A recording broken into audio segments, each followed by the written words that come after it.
Hello à toutes et à tous, j'espère que vous allez bien. Pardonnez-moi d'avance pour mon manque d'énergie, mais je sors de 4 jours de grippe. Franchement, c'était une des pires grippes que j'ai eues de ma vie.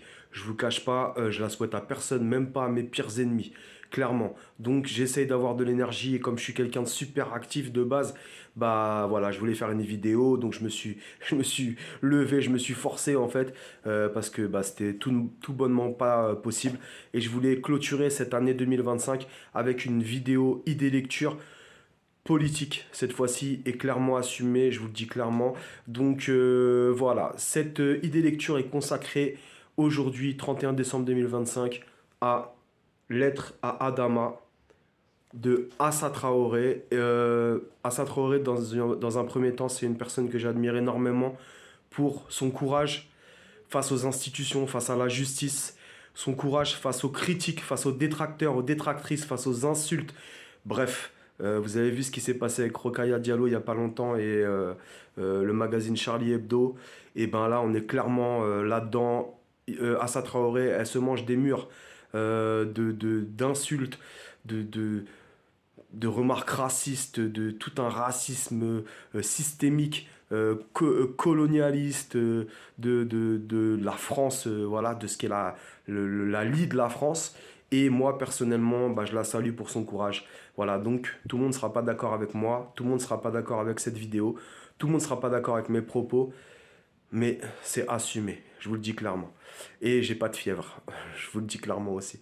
Voilà. Donc on parle du livre de Assa Traoré, Lettre à Adama, c'est coécrit avec Elsa Vigoureux et c'est sorti aux éditions Point. Euh, Ce livre en fait c'est un témoignage sur la mort de son frère Adama Traoré qui est décédé dans les locaux de la gendarmerie en juillet 2016 à Persan dans le Val d'Oise. Et du coup, on est clairement dans un échange de faits, de sentiments. En fait, c'est vraiment, il y a énormément de choses dans ce livre que je vous conseille sincèrement.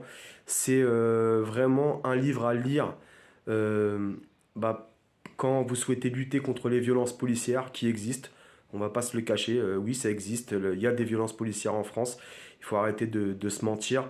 Et non, c'est pas systématiquement, en fait, je sais même plus le terme qui est utilisé sur les réseaux sociaux, mais on n'a pas, ouais, mais on n'a pas le reste de la vidéo, ouais, mais on n'a pas les preuves, ouais, mais qu'est-ce qu'il a fait avant? Faut arrêter tout ça. Il y a rien qui justifie une bavure policière, il y a rien qui justifie la mort d'un homme. Je vous le dis clairement. Donc je vous lis la quatrième de couverture. Et si je peux, je vous lis aussi un extrait, mais je vous cache pas que je suis vraiment fatigué. Je sais pas si je vais réussir, mais je vais essayer. C'était le jour de ses 24 ans, le 19 juillet 2016. Adrama Traoré est déclaré mort dans la cour de la gendarmerie de Persan. Un drame sans nom qui a saisi les membres de sa famille. La peine les a soulevés comme un seul homme, unis autour de leur sœur, Assa Traoré.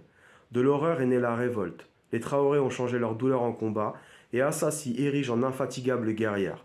Elle n'a qu'un but, faire éclater la vérité sur les violences exercées par les forces de l'ordre envers une jeunesse stigmatisée. Une bataille intime et citoyenne. Je suis tout à fait d'accord avec cette quatrième de couverture. Pardon, ouh là là, je suis tellement KO que je fais trembler le trépied.